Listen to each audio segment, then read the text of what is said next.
Hi, my name is Howard Hendren. I'm with Hendren Services and Backflow Training Academy. Today what we're going to be working on is a 2-hose RP test. First thing we're going to do is we're going to notify, identify, and verify the assembly. We're going to notify the customer that we're here to test their backflow assembly, and as you guys can see, my second shutoff valves are already closed based upon the assembly that I'm working on.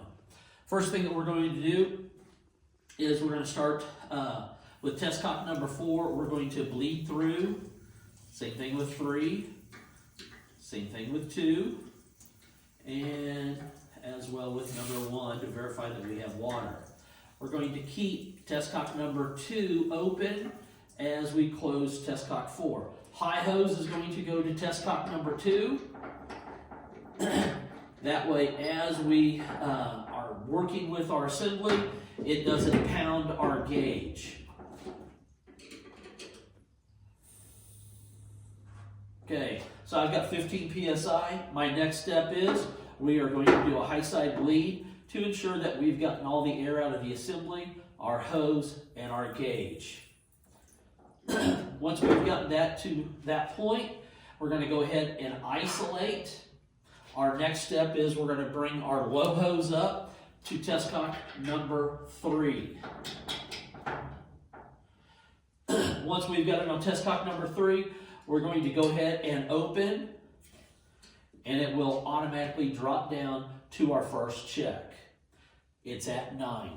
Needs to be above 5, so we have a passing first check. Next step, high side bleed, and we're going to be looking for our first drip of water that comes out of the relief valve. 3.2. Needs to be above 2, so we have a passing check. Relief valve. Okay, next step, I'm going to remove the hoses. I'm going to shut test cock number 2, and I'm just going to slide high hose to test cock number 3. I'm going to repressurize the system.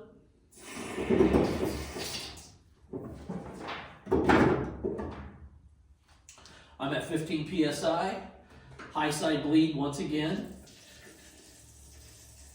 Make sure that there's no air in the assembly, our hose, or our gauge.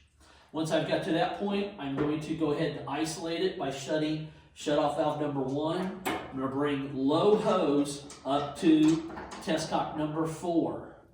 Once I've got there, I'm going to go ahead and open it, and it will automatically give me a reading. My reading is 2.0. We have a passing second check. We have a passing assembly. My next step is I'm going to shut both test cocks. I'm going to remove the hoses.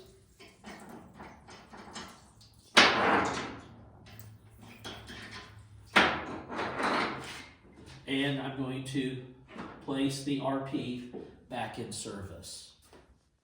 Thank you.